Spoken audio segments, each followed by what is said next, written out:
So as Rob mentioned, we're going to be switching over to the recruit portion of the conversation, and we'll also be having a panel here, a discussion with some incredible speakers. The topic will be recruit strategies for fair and efficient hiring. What we'll do today is actually first introduce you to our panelists. We'll do a quick introduction. I'll hand it off to you all to give kind of 30 seconds about yourself, who you are, the knowledge that you bring, so we can share it to the people listening.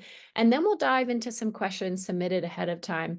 As ideas are sparking for you all that are listening, please feel free to pop them into the chat and we can pull for those from those as we go. Before I get started, though, I will pull up our code of conduct for you to review. Thanks for doing so. The content shared during Power to Fly events is for informational purposes only and does not constitute legal advice. For specific legal guidance, please consult a qualified attorney. And as a reminder, if you want to pop down to the next slide, these sessions are eligible for SHRM and HRCI. And these codes will be pasted again in the chat. Yep, you can see that right there. Pasted again in the chat for anybody who would like to receive credit for their time today. All right, so before we dive into our panelists, I'll introduce a little bit about Power to Fly. If you want to jump into the next slide. Thank you. Yeah. So why Power to Fly? We help organizations attract top talent and retain engaged employees with solutions that simplify recruitment, enhance employee satisfaction, and drive long-term business success. We are a 100% female-led company. We've got a pretty stellar leadership team, although I might be biased there. I'll discuss that in just a minute. We've got by partnering with Power to Fly, you've got a 55% increase in likelihood of somebody to apply. We're really, really proud of our post-event hires there of about 3 to 5 per event. So really incredible number, and we really cherish and kind of lift up the hires that come in from our community and connecting them to employers. It's one of the things that we really appreciate here at Power to Fly. And you can see a couple other numbers in on the screen, but I'll jump in and introduce myself. As mentioned, I'm Alice Simons. I'm our VP of Operations and Delivery at Power to Fly. So one of our female-led leadership team along with Sienna, who you just saw there before.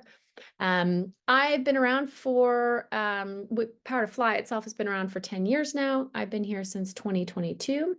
My sweet spot is really increasing internal efficiency. So I nerd out at the intersection of problems where they come from data and people. I love that cross combination.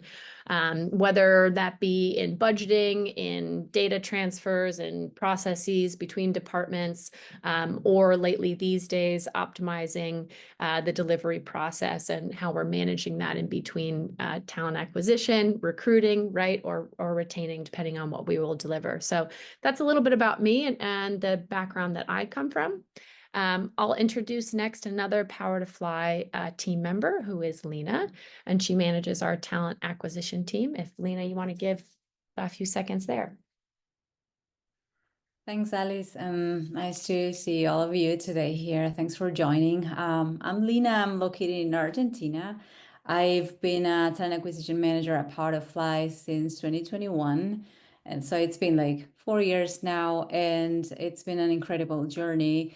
Though my roots are in client delivery or customer service as well, and then in leading teams. I really enjoy leading teams and making sure that every point of contact has the information they need to have and things are going out smoothly as they should, or well, getting my hands in there whenever there's any blockers or challenges. So yeah, that's me.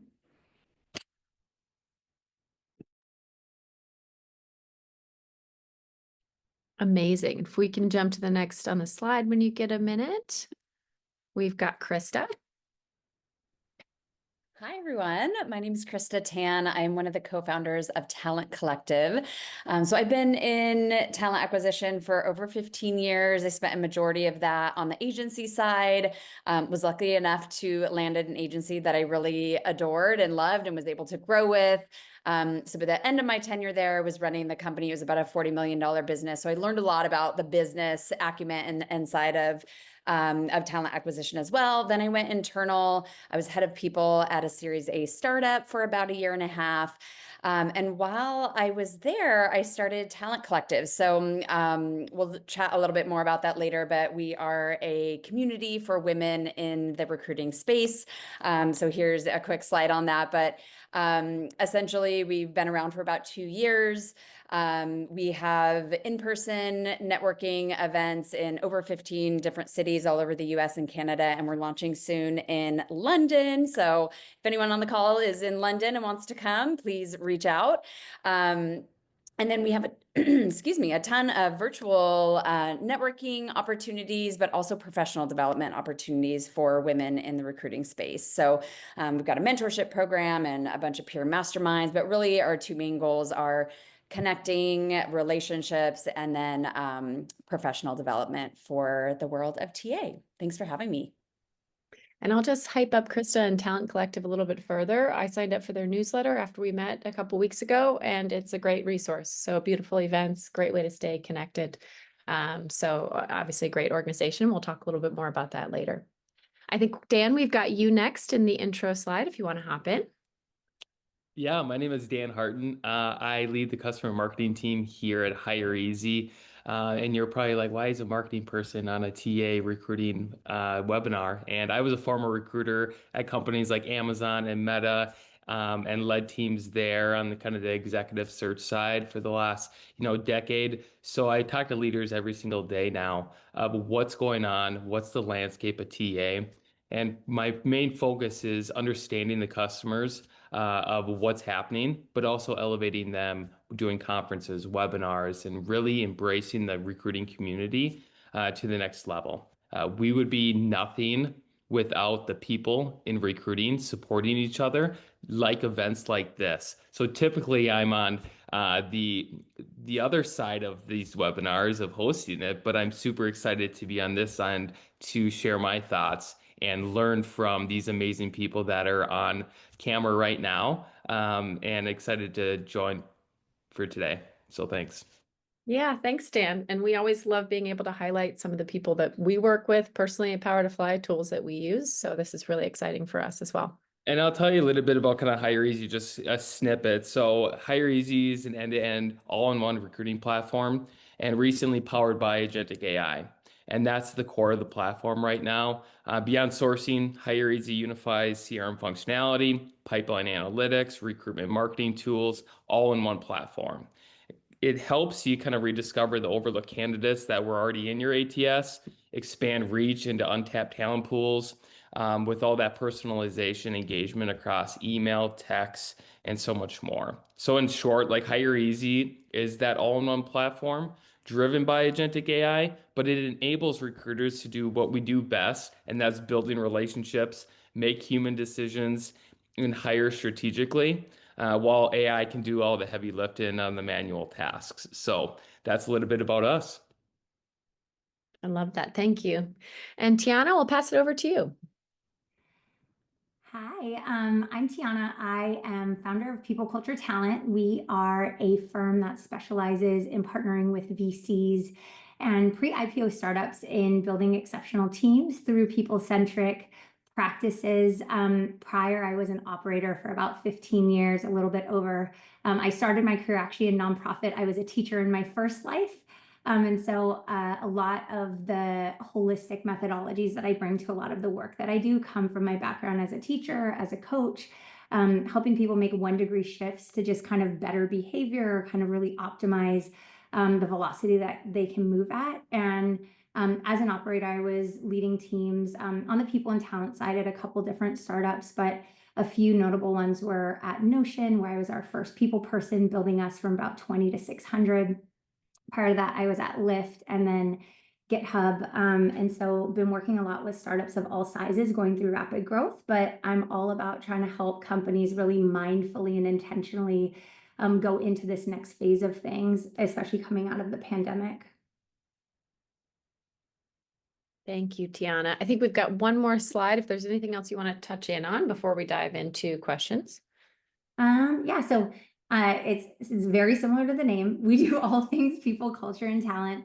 A lot of it is business strategy. So partnering as early as coming out of an accelerator with founders, because really founder DNA starts the minute that you decide to build a company. And so that translates into your people practices. And so it's a lot of what we do. We really like to partner with other women co-founded companies, women founded companies. And so I'm from Hawaii. I'm Native Hawaiian, and so my big passion is also investing in Indigenous founders, and so helping people from my community grow.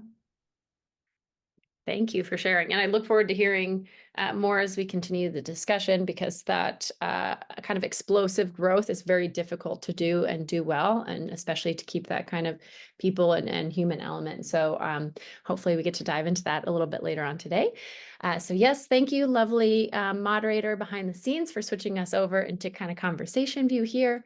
I'll cover a few questions and we'll switch over into the panel part of our discussion today. So let's see where to start here. Krista, how about I start with you? How would you design a hiring process that's not just efficient for your team, but also delivers a respectful, transparent experience for candidates? Yeah, well, I think one of the most important things is right from the start, starting from that kickoff, is just getting really, really clear on what you're looking for in a candidate. There's so many things that I tend to be very impatient, and so I just want to rush into a search and and get someone hired as quickly as possible. But getting really, really clear on the must-haves for the roles, the necessary skills for the roles, the role itself, and not just jumping into trying to find the best person, but designing the whole structure in order to have just a really clear process and get really clear on who you're looking for. One thing that I think is really important to being transparent to candidates is outlining the interview process. And so you can't do that unless you yourself know what the interview process is. I think a lot of companies, especially in the startup world, want to kind of piece it together as we go, like, oh, let's meet some candidates and then we'll figure out the next steps. But being really clear on all of those steps and being really structured right from the start, I think really helps candidates then understand what the process is, and really helps with that candidate experience. Yeah, absolutely. And is there anything that you would call out that you would say might be kind of common barriers or a common mistake that you've seen when people try to set up a process, or maybe just during that time period?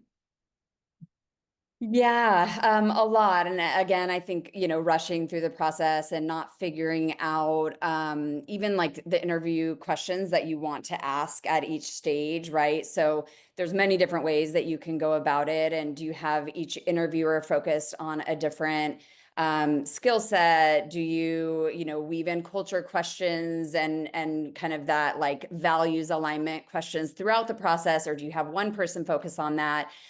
So again, just being really thoughtful and intentional right from the start about how you want to structure that.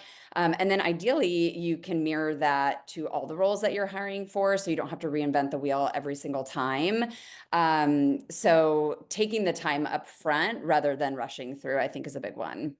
Yeah, definitely. And outlining, I heard something beautiful in regards to executive recruiting, that truly outlining what you need, what values that you're missing, what is the skill set that you're missing, really understanding that whole first before you go out and try to find the person, because the person can look, very different from the skill set that you're trying to find, if that makes sense. So kind of talking a little bit about, lean teams, finding, especially somebody on a small scale. Excuse me, I'm trying to build a connection, but it's not so beautiful. Dan, I'll jump into you. Many companies are working with lean teams. How can hiring teams balance the need for efficiency while maintaining a fair, inclusive, and kind of human-centered process? Sure. First and foremost, I think being a recruiter and then transitioning into the marketing side, and if I had to go back to recruiting, it's changed rapidly in the last 12 to 18 months. And True. One is, I think, education of your team.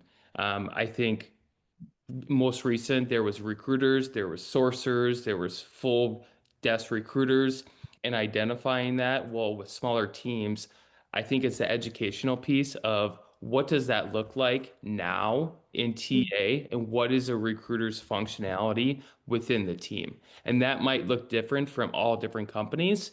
But what I've seen a lot is you're not just doing one specific thing in the process anymore.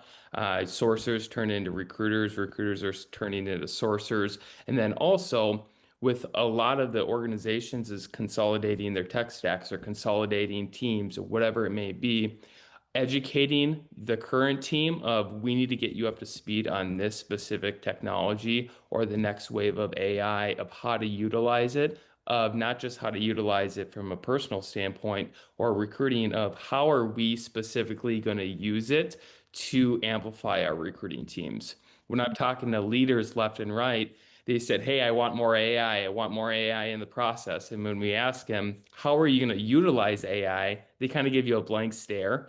Yeah. They say, hey, I have to actually go back to my team of what are the use cases? How are we going to utilize it to use it the best effective for our specific company, our specific team to get the most hires as quickly as possible. So I think it's an education piece, one, and then encouraging and empowering your team to explore new ways of recruiting in the new age of TA in AI.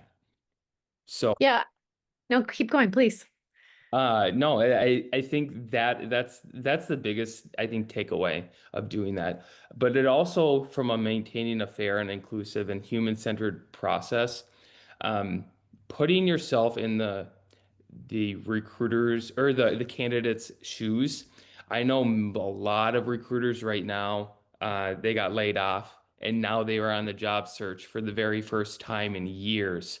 And then they got the recruiting job again, and they recruit a lot differently because they were in the candidate's shoes and they've seen the recruiting process at companies from a candidate's viewpoint. So they say, okay, how am I going to recruit better and give a candidate experience better than maybe I've received the last 4 or 5 months of searching my own role? And you kind of put it in a different lens of, for example, maybe, yes, there's auto reject, in your ATS that you can utilize that, but maybe you don't do those auto reject for candidates that are not qualified the day of that they applied. Maybe wait a day or wait 2 days and send them the auto reject email. Or some companies are doing it really, really great. The candidate experience of, hey, there is a rejection, but here is 3 takeaways or 3 other job boards or 3 other resources from a community standpoint, a networking standpoint, to give them the resources to say, hey, this might be not the right role, but I want you to land a role somewhere else. Here are some resources to do it. So put yourself in the shoes of the candidate. And I think we'll see that more and more as recruiters start landing more and more roles, because they dealt with this candidate experience that we've talked to for years, but now it's actually impacting us as recruiters of saying, hey, I've been talking about it. Now I got to put my actions to the test and actually implement some things. Yeah. And there's so much I want to roll off of in your answer. I think the one that's the most intriguing that I'd love to get a couple other panelists to chime in on is around this human-centered approach in the age of AI. Because in these days, not only is our process easier from a recruiting standpoint, but the applications process is easier. And they can leverage things such as ChatGPT in order to put together something that's more crafted or professional enough to send a higher volume of applications, which means that on our side, we're being inundated with more and more people, and we also have more automation tools, right? Those two things don't normally make a human-centered process. So, Tiana, if I can hop it over to you, Is there anything that you've learned or you all have changed, specifically in the last 12 months, if I can act to kind of adapt to this? Absolutely. So I think now, like more than ever, with consumer AI being something that is taken off, with business AI being something that is taken off, there's this need for like really exceptional recruiters to actually rebrand themselves as talent partners. So talent partners means that you are like really a strategic thought partner and a strategic business advisor to the hiring managers and founders. And so what this has done is I think that to be able to cut through a lot of the noise and to be able to really sift through a lot of the applications, I always say the work hasn't gone away, it's only gotten bigger, and the teams are being built a lot leaner. So we have to really understand what's under our hiring manager's iceberg when they're looking to hire for a role. So you have to be able to ask the right questions to figure out, okay, we need a CSM, but really let's talk about some of the dynamics on the team. Let's talk about how the team is feeling. What is the morale like? Do we need someone who is going to bring a certain type of energy? Are we missing certain skill sets? So in a lot of the question asking and really being a strategic partner to your internal partners, you can get a lot more information to be able to sift through some of the things that might not be in your job description that AI is actually writing the resume for, and you can actually create a lot more thoughtful application questions. So one of the things that we do and that I really encourage all of our clients to do is we ask a lot of questions at the application stage. And we have an AI, we typically say we encourage you to put out an AI policy saying, please don't use AI to actually write your answers for this. We actually want to hear what your true thoughts are. And you ask them situational questions about how would you handle a situation, or what has your experience been in this particular thing, or tell me about a time that you did something outside of your job to boost morale on your team. So you can ask questions that'll help you get to some of those other things that the team really needs that don't necessarily go into a job description. So I think that it's reframing the way that recruiters are doing their work to become actually strategic business advisors. It's asking a lot more questions internally to make sure that we're asking the right questions to candidates. And then you can use AI tools. So for example, we use Ashby as our applicant tracking system. A lot of our clients do. And some of the things that you can do is look for key ways that people are answering those application questions and be able to kind of highlight the top 25 people that are answering that mention the word compassion, or that mention the words empathy, or certain things that might lie underneath that you're really looking for, to be able to read through those first, and actually taking the time to read through each application. So one of the things that at least like I'm thinking about holistically. And it's something we haven't seen before. I love that answer because it's a completely fresh perspective on the application process. And actually it goes back to the heart of what we were saying, which is focus in on the details, make sure you get those right? And I can imagine what you see from the results of those applications. Those initial applications are actually like a better story, more color to who the person is, and therefore who you actually want to screen. I can imagine, my efficiency nerd coming out, I can imagine that you are actually screening less, if that's a fair thing to say or assume. Absolutely. And anyone can run their resume through one of these AI tools and say, format in this way, match to this job description. There's tons of prompts out there that can teach you how to do that. But when you ask a question that is something that's deeply personal to someone, like, tell me about how the way that you were raised helped to kind of ingrain in you the way that you would solve this particular problem. Because what companies are really looking for is how someone is going to do something differently than the way that it has been done before. And so there's things like that where AI is not going to come up with the best answer. It's really got to come from the heart. I love that. I love that. Lena, I'm going to pass it over to you and put you on the spot a bit here. I know you've got like a heavy background in client relationships, obviously knowing you very well. And I client relationships and service. And I'm curious what you think, or how you embed empathy and compassion and kind of that personalized experience into the hiring process, so that it's also built to scale, or to be able to bring in, enough applicants.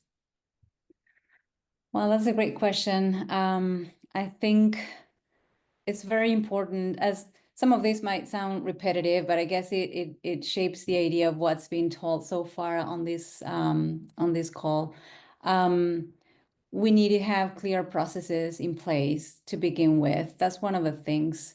And that means that you are being both the recruiter or sourcer and the candidate and the client on the other side, they all have a clear idea of what to expect out of that process. And then with that or through that, you get to be transparent with candidates, which is another great piece to make sure that you're adding that human point of, okay, we are here for you, and this should be a good experience for you as a candidate. And then the other thing that comes in hand with this is the communication part, right? In order to be transparent, we need to make sure that we are in touch with these candidates, that we are engaging with them. The same with the hiring managers, and having these conversations that will pop up anything that might be happening out there. And we are shortening the gaps. And that will make this process flow a bit more, I guess I would say. So in my experience, let's say we are talking to, we shouldn't forget that it's not only what the hiring manager wants. We shouldn't lose sight of the candidate experience, right? So the recruiter will be the person that's right in the middle, and you need to make sure that when you talk to the hiring manager, you go over those questions as one of the panelists was saying. Make sure that you're asking the right questions to uncover what they truly want from the candidate or that the candidate has. Some skill set might be really easy to find through keywords, but some other stuff are more invisible, so to speak. And making sure that you're asking, just not to assume that the job description is saying the right thing and just to parse the job description and try to look for the person in that way. And that's where, even when you can add automation and try to use that technology in your favor, you still need the recruiter to strategize and to be able to be that point of contact for both sides. And then in terms of the candidate, making sure that there's the right expectations set up as well, that they understand what the process looks like, and keeping in touch with them, of course, throughout the process, so that even when you're using automation to send out emails or messages here and there to keep them warm, you still get to connect with them, that they know that you are there to support, to if they need any support prior to an interview, or if there's feedback needed there, right? So you are the person for them. And the same with hiring managers. Like sometimes you need to have these difficult conversations where you're saying, hey, something's happening here. The talent pool is very niche. We need to understand if you can be flexible. This is what's out there. And I think these are great talents that could fit what you're looking for, only that they don't have those keywords that you're expecting to see, and so on and so forth. So I think that's the way you can get a mix of automation that helps you be more efficient, while at the same time you still have this human touch point here and there, and that's meaningful, right? So yeah, that's what I would say. Yeah, and I've seen the Power to Fly team, specifically Lena's team, work some magic around, this is the job description, this is the panel of people that we feel we can find, and if you expand it out here and there, here's how you can increase the pool. And Tiana, I saw you shaking your head furiously, so if you'd love to chime in, I'd love to hear it. Yeah, I think most hiring managers like to use metrics as a way to kind of get insight into things. And so some of the way that I feel like you can really think about, one of the ways that I think recruiters can add a lot of value is exactly what Lena was saying, is around talent mapping. I think sometimes hiring managers think that, oh, the talent pool is flooded, there's so many people on the market. But when you actually do some talent mapping and look to see, okay, when we go through and we whittle it down to all of the things that you want, this is how big your talent pool actually is for this. And you can actually come really prepared with some of that data to kind of help to give them a realistic picture of what that talent pool looks like. So I think that that's sometimes those are tricky conversations to have with hiring managers, but being able to like reverse the kind of data insights to them. And then to also then ask them like, what metrics are really important for you, or what are your trade-offs that you're willing to make if we find someone that's really good in these 5 areas, but then, you know, kind of in these 3 areas, they might not be as strong, but we can really teach them. Like being able to have those conversations, like using some of the data around there, because I think as we talked about, like teams are being built much leaner. So they want a HR person and a talent person, but someone who can also go and do finance and maybe do a little bit of account. Like they want kind of this person that can do all the things. And for people who want a job, they're like, yeah, I'll figure out how to do all of it. And I would bet on a person who has the drive and the tenacity to be like, yes, I want to take on as much as I can. And like learn all these things, even if it, but also then be able to say, but this might be unrealistic. Especially in an environment that's scaling, to find somebody who's passionate and wants to wear a bunch of hats, that's really the gold standard. Sorry, Dan. No, I was going to say, I would even go one step forward of once you have those conversations, I would make sure you write it down. So when you do a follow-up meeting with your hiring manager and they kind of push back, you can say, Mr. Manager, our previous conversation, you said you wanted 3 years of XYZ. Is that not correct?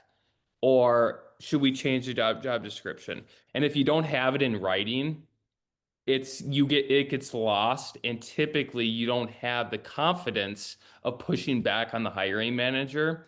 And you want to really put it back on them of saying, hey, I'm here to support you, and I want to make sure I'm here to support you of what you want. Is what you're telling me now different, or is it 2 weeks ago when we talked?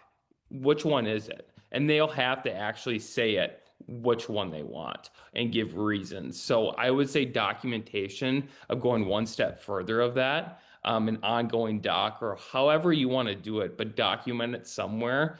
So then it's just not, nah, that's not what I said. So that's my only tidbit. Absolutely. That's to me the key to good customer success. Across recruiting and otherwise is document as much as possible and have those hard conversations early, because the earlier you have them, the easier they're going to be. And to your point, Dan, it's difficult. It's easier to have those conversations in person. It's difficult or it's one step further out of your comfort zone to go ahead and document what you discussed. But that's actually a lot easier than having a rough conversation later down the line. And it just makes for the working relationship to be a lot smoother. Krista, on that point, actually, we're kind of, as we're talking about hiring managers and interviews and some of the issues, can you talk to us a little bit on some of the most common blind spots that maybe hiring managers have during this process, and how you help them to make more fair decisions? Mm-hmm. Yeah, so I tend to notice there's a few themes that usually come up where hiring managers over-index on a few things. So one, I would say referrals are a big one, right? They think like, oh, this person was referred, they must walk on water, they must, have everything we're looking for. So when you're getting referrals, one, I think it's important to know like the context of the relationship. Did this person actually work with this person? Is it a personal referral? How long ago did they work with that person, right? It might have been 10 years ago, and a lot changes in 10 years in not only someone's skill set, but also how they approach work or their life circumstances. So with referrals specifically, I would say dig a lot further into the person themselves, but then also, maybe even inquiring with the hiring manager about what's so important about this referral, or what's so important about getting a referral, right? Like, what are you really looking for in that? Is it, that you can trust this person? Well, let's look at the context, right? Another one, we just talked about years of experience, right? Like, so, oh, this person doesn't have the years of experience we're looking for. Well, what exactly are you like? What does 5 years experience in this mean that they're going to have for you, right? And so when you really start to dig and like unpeel the layers of like, does this person really need the 5 years, right? Like, could we find someone stellar who has just a really great, trajectory ahead of them that has 3 years or even 2, right? Are there qualities that we can index on, characteristics we can index on, that are maybe even more valuable, to Tiana's point, someone who's like that go-getter who's going to figure it out, over like them having something on paper. And then two, I think, pedigree. So certain colleges that they might be over indexing on, things of that nature, or even companies that they've come from, right? Like, what is it about that company or that school that they went to that makes you think that they're going to be a better candidate that doesn't have that? So those are some of the things I think tend to come out when hiring managers are over indexing. Another one I think is that confirmation bias that tends to come out. So maybe they do get a referral, or they, see someone on paper that just looks perfect. They're kind of looking for reasons to say yes to that candidate. And so, I think kind of calling some of those things out, there's like a lot subconsciously that's going on when confirmation bias or any of the biases are in place. So, oftentimes people try to validate your gut reaction. And then also we talked a lot about candidate experience in this process, right? So underestimating the candidate experience and trying to move too quickly. And sometimes that can actually be a negative for a candidate, where they're like, whoa, why are they rushing this, right? Or poor communication. We've talked a lot about transparency in the interview process, right? So again, just really wanting to call those things out and make sure you're being really clear with candidates along the way as well. I think the rushing is something that a young hiring manager doesn't understand is a bad thing. If you get very excited about somebody, I certainly made that mistake and was like, "You're perfect," and it is a little bit like dating. You Yeah. kind of spread Too things much out. too soon. Yeah, and that's a kind of a helpful part about you all and the assistance, right, from a recruiting standpoint that we provide to our clients. I want to jump on something you said, because I think it's likely a problem point for a lot of people in this room, which is a higher amount of years of experience than may be necessary. So can you expand on that a little bit more? How do you tease apart to figure out whether that's necessary? Or if the client does say, yes, it is, how do you see within a resume, potentially using tools or not, that this group of people qualify, even though they don't? Can you talk on that further? Yeah, some of it I think kind of can even go back to what Tiana was talking about with like the application process. So again, there's the obvious skills that you're looking for to hire for, but there's a lot of intangibles, and figuring out what those are going to be for the company itself, but then also the position and the team.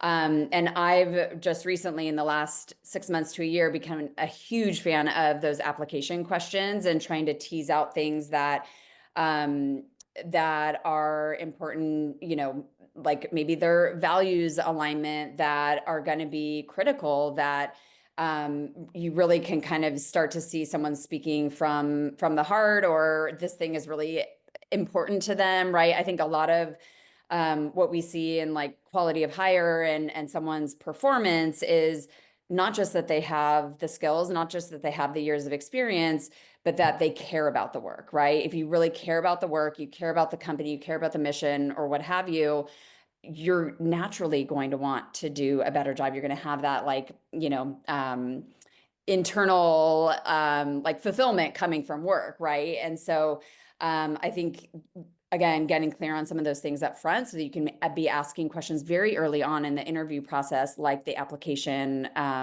process, I think are some good ways to tease that out early on. I'm sure there's other things that the other panelists have examples of too.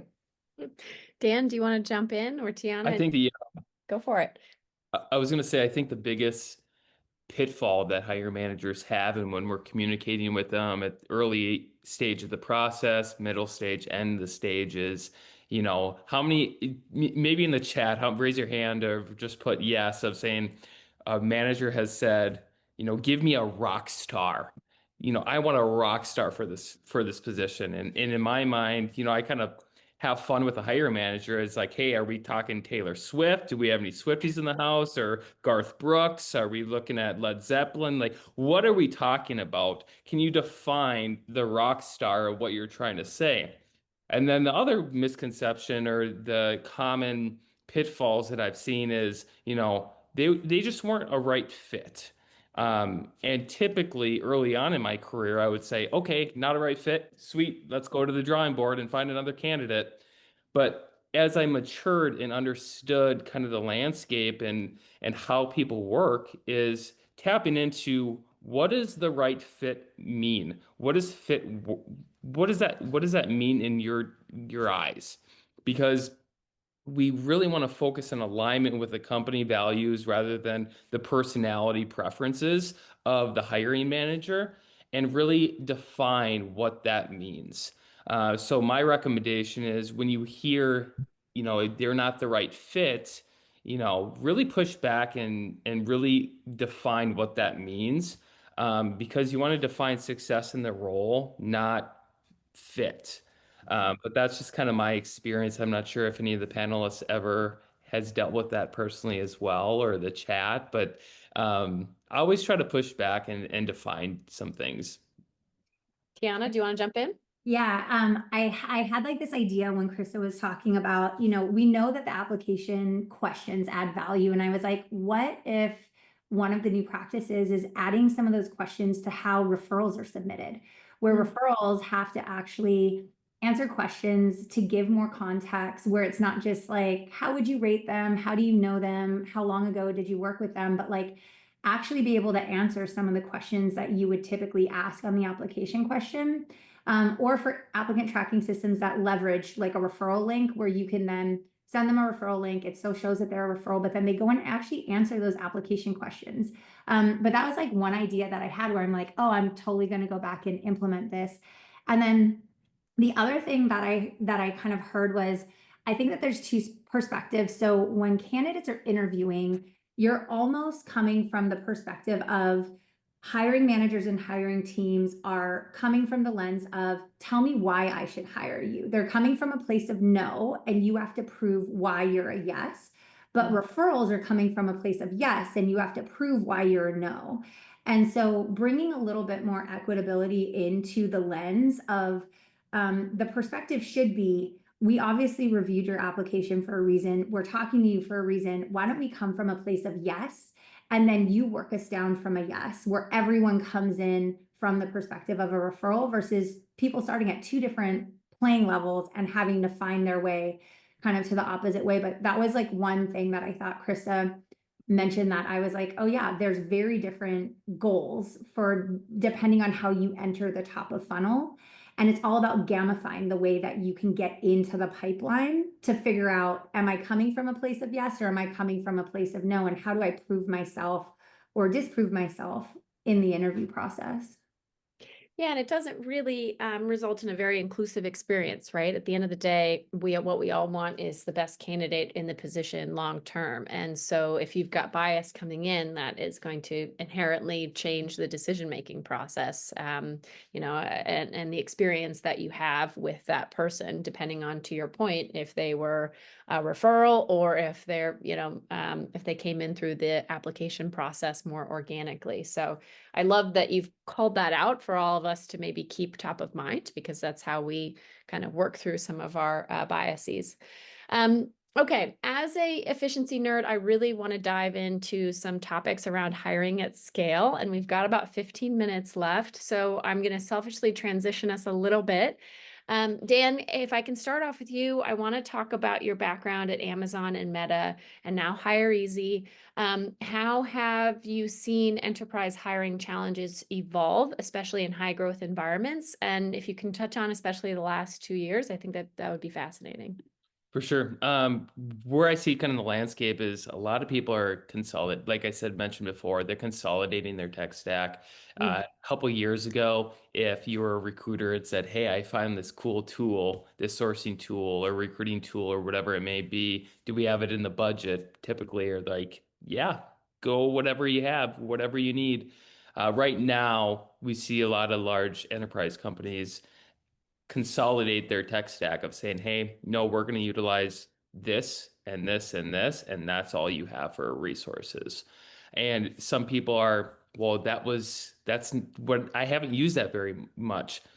And, or, okay, you're telling me that I can actually find people in the ATS already that's already been there. Well, I've always been net new, net new, net new because I've been on LinkedIn or using other sources. Well, now with the consolidation standpoint, having the mindset switch for recruiters of saying, yes, I can go always get that net new candidate. However, at large companies like an Amazon and a Meta, the application flow is high volume for every single role, right? Especially right now, with people have voiced their concerns of saying, hey, there's so many applications that are coming through right now. How do I review all of them? How do I get worked in and in the process? And really taking a step back of saying, yes, net new is always great, but it's not an or statement, it's an and statement.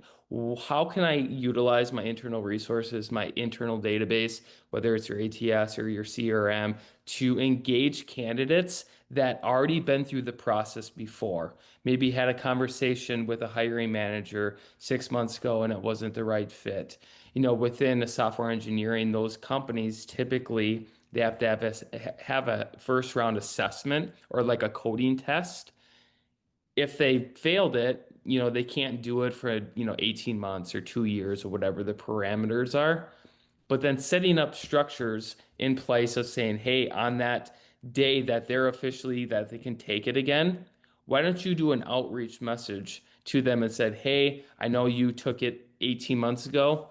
This is the first day that I want you to have an opportunity to do it again. Let me help you try to pass that initial test or whatever it may be. You can scale out that process and that engagement with those candidates, but it's purpose or it has purpose behind it because you already did the research and said, hey, 18 months ago, you did it. Now you can take it again. I want to help you do it. And your response rates are going to go higher. So that's what I've seen is we're, as a recruiting function at companies, you have less resources, but you got to be more strategic on how to scale out the outreach to those people. And yes, you could utilize an automated system too. However, the people that are utilizing the automated system and just letting it go versus the people that are doing strategic things like this of saying, hey, you interviewed 1 year ago to the date. It was great feedback. Would you be interested in again? Those people, because there's context behind the messaging, has more success than the person is just doing an automated outreach. Absolutely. Mail merges and all of those things have always been around. And again, people that are personalized in their messaging and they have context behind it have better success than just sending out messages. So that's kind of how what I'm seeing within the market right now. And they're quick things to set up, right? It's more about the thought and the process and the planning. It's not actually about the execution because to your point, once you figure out once you figure out what you want to set up, the actual execution of that is very straightforward. And if anybody's interested in this, the one way that I would design that is just by simply drawing it out. What are my people? Where do they go through? As basic as you can, as high level as you can get. What happens to my applicants when they're a silver medalist or they get rejected? If they're rejected for this role, do I want to move them out entirely? Like leverage your tags in your system, whatever system that you're using, in order to properly categorize people, not just for that role, but for anything that your company might be doing. And once you've got that highlighted, you can really see where you're just dropping people, which is, not only inefficient, but you're also missing out on people, over time. We really like to build relationships at Power to Fly. That's been one of my favorite things this spring with Lena. So, And then the last thing I would say is recruiting and the messaging has switched to people want to see, they want to touch, they want to feel, they want to do everything about your current company before they even apply or consider your opportunity. Short form video, I think, is going to be more impactful. in the next Absolutely. upcoming months and years in recruiting than more than ever. I mean, I read a quote most recently from the VP. She used to be the VP of Brand and Creative Development at Recruitix, Jillian O'Mailer, if I'm saying that right. But she said your employer brand is never what you say it is. It's what your employees and candidates say it is. And I feel like the recruiting teams that are really going to capture this um, and do short form video about what's happening at the current company and leveraging those stories. I was actually talking to a leader yesterday, and we were talking of saying every story that happens at your company should be a recruiting story that you can share. Mm. And it's a little daunting whether, we're in the TikTok age and, Instagram Reels. It's really daunting creating that. But I always, give kind of a framework with that I just learned recently is it's the GSD framework. So G is for grab. Make sure they stop and stop scrolling. And for the first 2 seconds, you need to grab their attention. Serve. Serving is about turning a clip into a meaningful connection with them, and then direct. Let them know what they should do next. So, like a call to action. And if you're sitting there like, hey, what can my recruiting see? That's a good in theory, but like, how do I do it? And there's 3 recruiting videos that I'd recommend. One is just ask a teammate, like, what surprised you when you started working here? Number 2 is like record a team win or like a culture caption. And 3 is like having a hiring manager describe who thrives in that role. If you're working on a hard rec, have the hiring manager go on camera and just explain what they're doing and have some engagement there. I think that's the key of the transitioning of marketing and recruiting kind of go hand in hand. And that's the evolution of what the next recruiting generation is going to be because people want to see, feel, touch everything about your company before even considering it. Absolutely. We see videos to be very helpful in recruiting people who are engaged in that early interview process. Also, those 3 to 5 hires that I pointed out at the beginning of our conversation. I'm happy to share our secret, although I think we do it best. The events are a great way to bring people together because you bring them in a virtual room or you bring them, better yet, into a physical environment, and people actually get to understand the culture. Recruiters see people, they know who they are. While I'm a big proponent of the virtual environment, sometimes in person is really helpful. I've got one other question on scale that I have to ask. But while I'm doing that, for everybody who's listening, feel free to pop into the chat. What is one thing you're going to be taking away from this conversation? What's one thing that is really sparked, maybe exciting that you want to take into to work or moving forward? And for you, Tiana, when we talk about scale, I really want to know, in your experience, what are some of the common pitfalls that teams face when scaling a recruitment infrastructure? And how would you recommend we avoid them? And I'm going to challenge you to think of this both from the education of the hiring manager, but also probably the recruiter, because as you go, it's completely different. I can imagine hiring 4 people versus 40 within a quick span. So would love to hear your thoughts. Absolutely. So a lot of the work that I do is actually just asking questions that make people really think, that impact their infrastructure. And infrastructure to me means your workflow, your tools, the way that you show up. And the one question I ask everyone, so whether it's my hiring manager, it's the candidate, it is the executives, it's the head of product, I say, what do you want to be known for? And then what you do is you reverse engineer the thing that you're building around infrastructure to move towards that goal. So, for example, when I was at Notion, what we wanted to be known for was having an exceptional candidate experience that really made candidates feel supported and cared for, and guided through their interview process. And so all of the infrastructure that we were building was around how we actually do that. The way that we were doing that was making sure that we replied to every single person that applied to us. They got, an answer on whether we were moving forward or not. And we did that for every single person. It took a lot of work, especially when I was a team of 1. But we made sure that people felt cared for and that their time was well spent putting in an application to us. The other thing we did was we created interview guides. So really walking them through the entire interview process, what to expect, what attributes we were really looking for. We sent videos, we shared tech blogs, we kind of gave them everything that they would need to feel supported going through the interview process. But if you tie the way that you're building your infrastructure back to the way that your hiring manager wants the role to be viewed, wants the way that the team is viewed and how they manage the team to be viewed, the way that the culture within that team is going to be viewed, the way that the product wants to show up. If you tie everything back to asking those questions over and over again, what do you want to be known for and why? I think a lot of the way that you can build things can be something that shouldn't change, over a 3 or 5 year period. That's kind of a North Star that should stay pretty consistent unless like the company is doing a major product pivot or something culturally is really shifting.